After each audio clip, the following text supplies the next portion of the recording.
Welcome to The Explainer. We hear all this talk about big global risks, but what does that actually mean for your wallet or your job security? Well, today we're going to connect those dots. So, just so you know where we're coming from, this whole breakdown is based on the World Economic Forum's latest global risks report. We were specifically asked to zero in on the parts that could really hit home for US consumers. The big question we're trying to answer is, how do these huge global trends actually trickle down and affect you? Think about that for a second.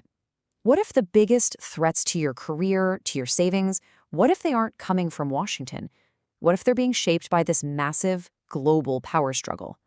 The report paints a pretty intense picture of a world on the edge, and it's reshaping literally everything. So let's dive in and see what that actually means. All right, so check this out. The report asked over 1,000 global experts, hey, what's the world going to look like in the next couple of years? And wow, the results are not exactly cheerful. A whopping half of them said turbulent or stormy. And just look at that tiny sliver. Only 10% are feeling good about stability. This feeling of, well, constant chaos really sets the tone for everything else. So this brings us to our first big idea, a world on the edge, what the report calls a new age of competition. The core argument here is that the era of, relatively stable global cooperation, that seems to be fading, and fast. The trust between countries is just evaporating. And we're not just talking about political arguments here. This is a fundamental change in how the world works. It's like the rule book is being rewritten. Think about it. The very things that used to connect us, like trade, finance, and technology, are now being turned into weapons in this giant global tug-of-war. Okay, next up, global economic friction. What happens when economies clash? And this leads us to the single biggest risks the experts are worried about for the next 2 years. It's a bit of a mouthful, but it's super important. Geoeconomic confrontation. So, what on earth is that? Well, it's basically when powerful countries use their economic muscle to get what they want. It's way more than just slapping on a few tariffs. We're talking about a full-on economic brawl, using every trick in the book to restrict goods, block technology, and basically build up their own strength while weakening their rivals. And this is what it looks like in practice. Global trade has become a battlefield. Those complex supply chains that deliver your phone, your car parts, even your food, they're not just about finding the cheapest, fastest route anymore. Nope. Now they're all about national security and strategic advantage. So what are the weapons of choice in this new conflict? Well, here they are. Sanctions and tariffs, sure, but also things like controlling who can invest where, pouring government money into key industries, and even weaponizing supply chains. And the big one? Controlling strategic tech, like AI chips.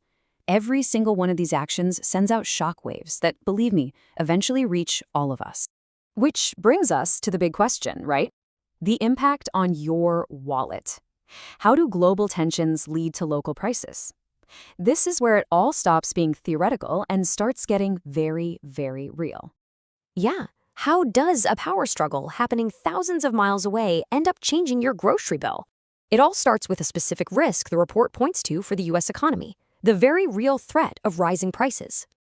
The report calls it boomerang inflation. And that's a perfect way to put it.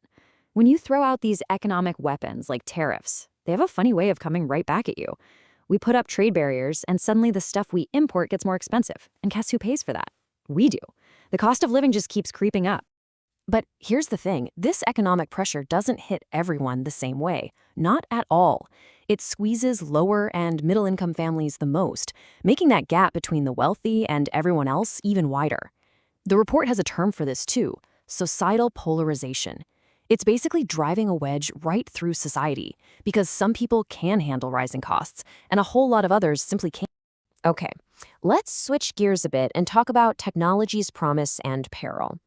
The report frames this as a real double-edged sword.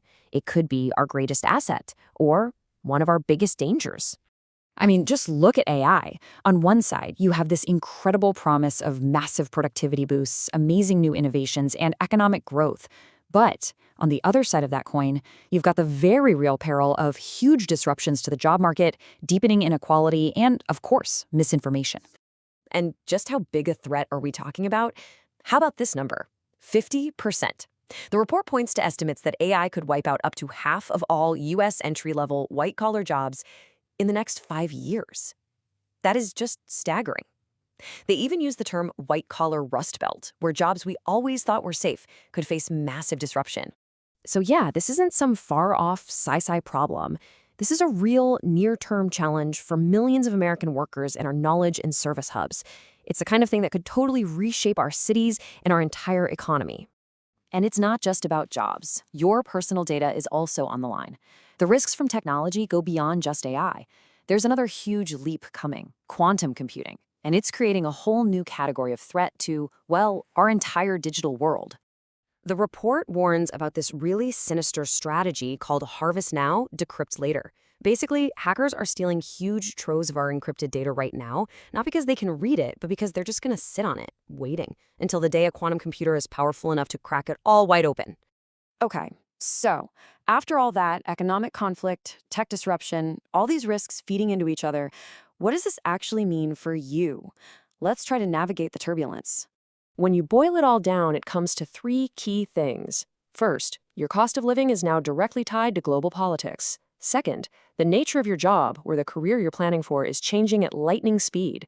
And third, your digital security, your private data, is facing a brand new kind of threat. These aren't abstract ideas anymore, they're here. So, in a world where the risks just seem to be piling up, how do we build resilience, both for ourselves personally and for all of us together? The report, it doesn't really give us the answers, but it sure forces us to ask the right questions. And figuring out that answer, well, that's the challenge for all of us.